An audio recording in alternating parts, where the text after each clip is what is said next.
most astonishing scientific discoveries in recent decades is that physics appears to be fine-tuned to fit the real world. This means that for life to exist, physical constants must fall within a very narrow range. One of the most debated examples of fine-tuning among physicists is dark energy, the force driving the expansion of the universe. If this force were just slightly stronger, matter would not be able to coalesce. And if particles could not combine, that would mean no stars, planets, or any complex structures, and thus no life. If that force were significantly weaker, gravity could be cancelled or neutralized. This also means the universe could have collapsed from its very first moments of existence. Again, that would mean no stars, planets, or life. To allow life to exist, the magnitude of dark energy must be like the Goldilocks story, just right and perfect. That is just one example, and there are many others. The most common explanation for this physical fine-tuning is that we live in one universe among a multiverse. If enough people buy lottery tickets, someone might win the jackpot. Similarly, if there are enough types of universes with different physical laws, then some universes will have just the right conditions to support life. In 1935, Austrian physicist Erwin Schrödinger created the famous Schrödinger's cat experiment to illustrate a point. Although the newly developed quantum theory could predict particle behavior, it couldn't be a realistic description because it led to strange consequences. Specifically, quantum theory allows particles to possess contradictory properties until they are measured. Later, American physicist Hugh Everett proposed accepting quantum theory at face value and believing that quantum mathematics describes reality. Accordingly, when equations show different possible outcomes, all of them must occur somewhere. Everett didn't know where these alternative realities could be located, but in one universe, the cat would live, in another it would die. Our universe meanders from one quantum decision to the next, tracing only one of countless paths through reality. Everett's idea, though it became famous and respected as the many worlds interpretation, took a long time to gain widespread acceptance. Mainly because Bohr refused to accept it. By the 1970s, physicists began to take interest in this hypothesis, because they started using higher dimensions in calculations and realized that higher dimensions could provide space for parallel universes, coinciding with our universe, but unfolding in dimensions we don't perceive. Perhaps they wondered, it is precisely in those parallel universes that Everett's many worlds idea could exist. It's like calling the genie out of a magic lamp. Modern physics is living with the idea of parallel universes, and there is even evidence pointing to multiple types. This overall structure is known as the multiverse. In 2003, American physicist Max Tegmark classified possible alternative universes into 4 different types. The first and simplest type occurs because our universe's size might be infinite. Measuring the size of the universe has always been a concern for astronomers since the 16th century. Each time they devised a method to measure more distant celestial objects, they were amazed by their distance. In other words, the universe continually astonishes us with its vastness. And this has led to the suspicion that the universe is actually infinitely large. We may never see the entire universe. Because in the 13.8 billion years since the Big Bang, light has only reached us from regions no farther than 13.8 billion light-years away. Anything beyond this distance is currently beyond our observational capability. Astronomers contest whether the universe is smaller than 13.8 billion light-years by searching for repeating patterns in the cosmic microwave background radiation. To understand why this reveals a small universe, think of the Earth's surface. For a moment, forget that we perceive our surroundings in 3 dimensions. Just accept that the ground is flat. Start walking north. The ground continues to appear flat around you when you keep walking. Ignore obstacles from ice sheets, oceans, and mountains at the North Pole. You still keep walking. Eventually, you will circle the Earth and return to your starting point. In this case, such a shape is spherical, called a boundaryless shape. But finite, because you don't cross any boundaries. But the surface of the Earth is more limited. The universe could be similar in that regard. The issue is that space might be curved in a higher dimension that we cannot perceive. In the example of the Earth's surface, it is curved in the third dimension, which we assume cannot be sensed. As for the universe, it is curved in the fourth dimension. If the universe completely curves back on itself in the fourth dimension, in principle, a large telescope on Earth could clearly see very distant galaxies. However, light takes billions of years to travel. So those galaxies would appear much younger than they are now. Similar to seeing the entire curve of the Earth and spotting the back of your head in the distance. But in its early version, searching for repeating patterns in the cosmic microwave background radiation is analogous, but more practical than finding a young galaxy among distant ones. So far, no repetitions have been found. And this is considered evidence that the universe is larger than what we see. Larger than 13.8 billion light-years. If the inflation theory is proven, that the universe underwent a phase of exponential expansion shortly after the Big Bang, then the universe must be much larger than that. In fact, most cosmologists believe inflation leads to an infinite universe. Even if the inflation theory is wrong, the universe could still be infinite. If the universe is infinite, every outcome occurs somewhere, no matter how small the probability. Somewhere in the universe, there is another Earth where another version of you wrote this book and another version of me is reading it. Think of any possibility that does not violate the laws of physics, and it will happen. Techmark calls these level 1 parallel universes. They have the same physical laws but start from different initial conditions. Therefore, they are not entirely identical. As time passes, light from distant regions gradually reveals, telling us about these alternative universes. Another version of inflation called chaotic inflation allows new universes to be born from ours based on quantum principles. If this happens, it would create a chain reaction continuing in the multiverse today.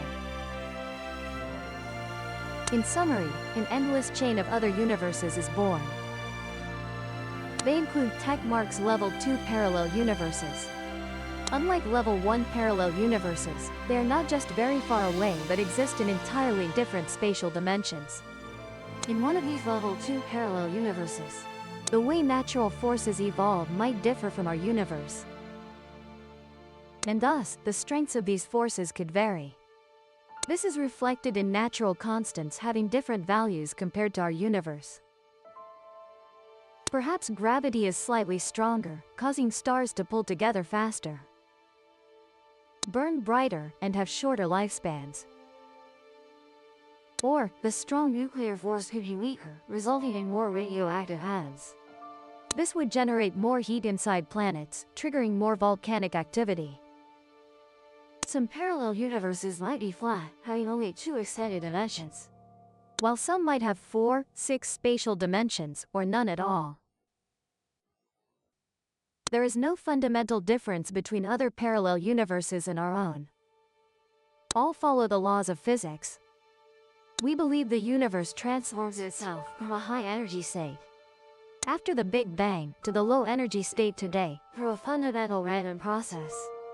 The strengths of the forces, the number of spatial dimensions, and even the variety of particles. Everything is determined by this unpredictable process. Imagine it like a balloon on top of a roulette wheel. Each ball that the casino employee throws starts in a high-energy state, indistinguishable from the wheel's spinning motion.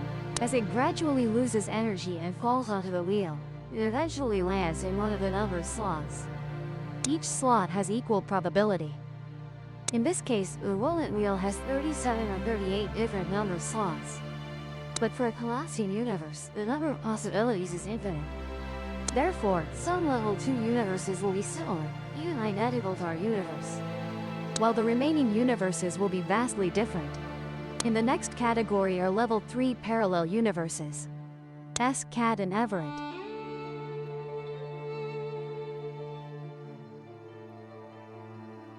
Where every possibility occurs. Tickmack finds a subtle but important difference between this type of parallel universe and the previous two. The difference lies in how they're created.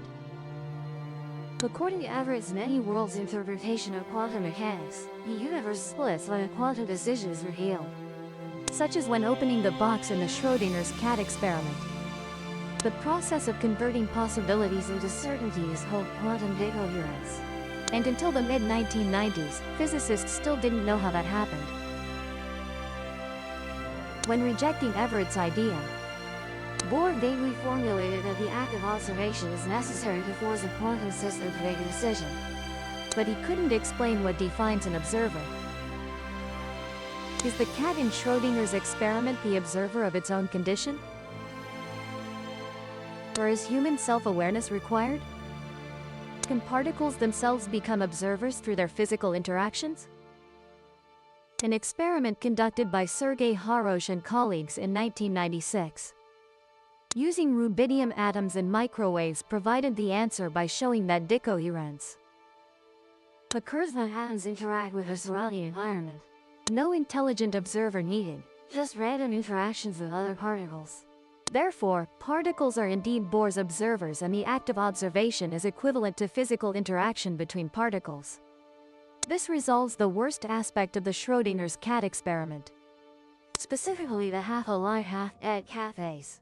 This scenario never occurs because of particle interactions inside the box. The atoms in the cat, the radioactive particle, the air molecules, and the poison.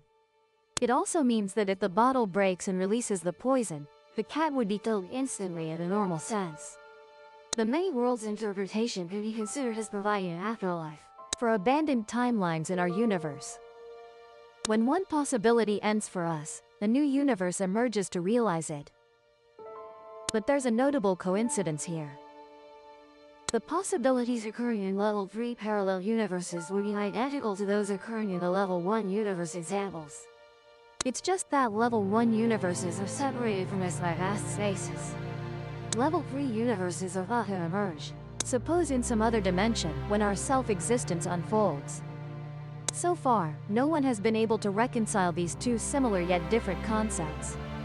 When reading this, you might think that each of us makes a conscious decision. Other universes are immediately created. But such reasoning is incorrect. This behavior is limited to quantum processes.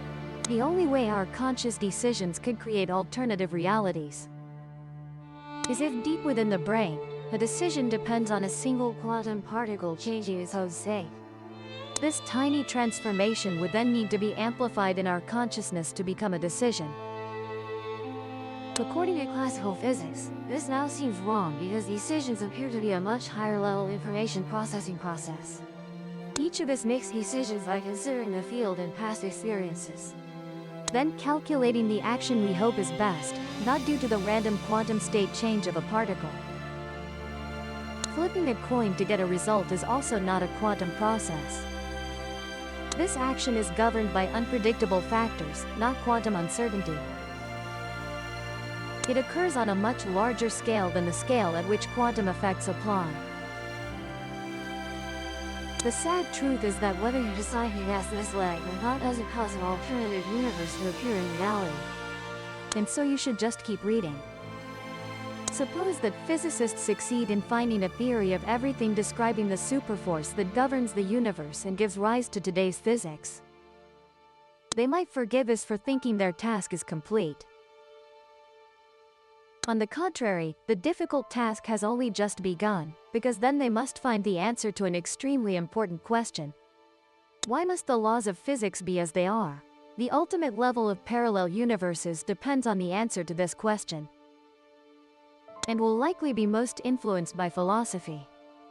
Initially, it was hoped that string theory would answer the above question and tell us why the universe behaves as it does.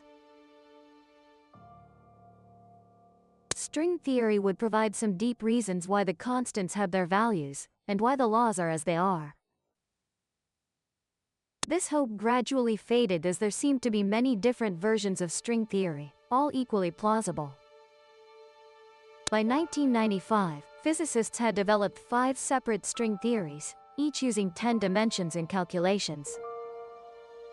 While trying to determine which of these theories was correct, they discovered something remarkable.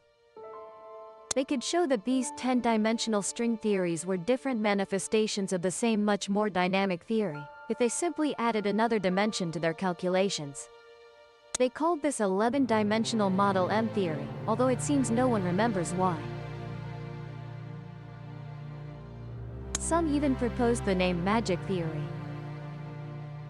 Physicists are now envisioning many string theories emerging from M theory, like a panoramic landscape, where valleys are filled with self-consistent universes and mountains represent energy barriers between them.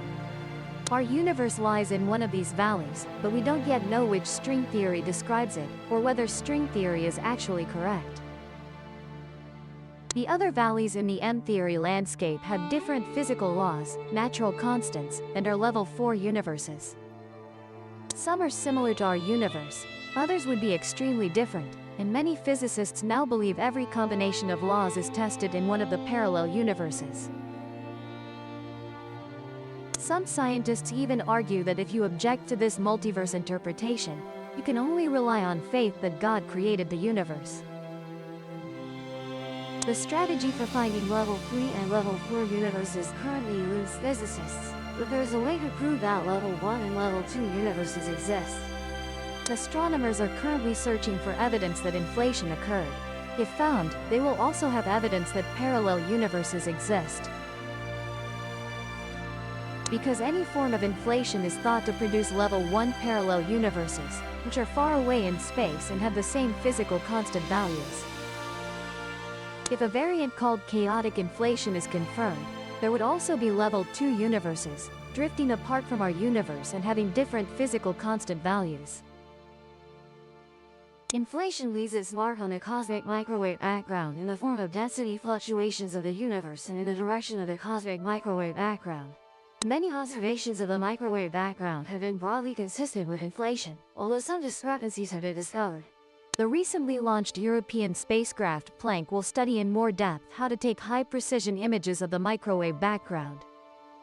The orientation of microwaves is called polarization and should have been imprinted on the microwave during inflation, by gravitational waves spreading through the universe just moments after the Big Bang.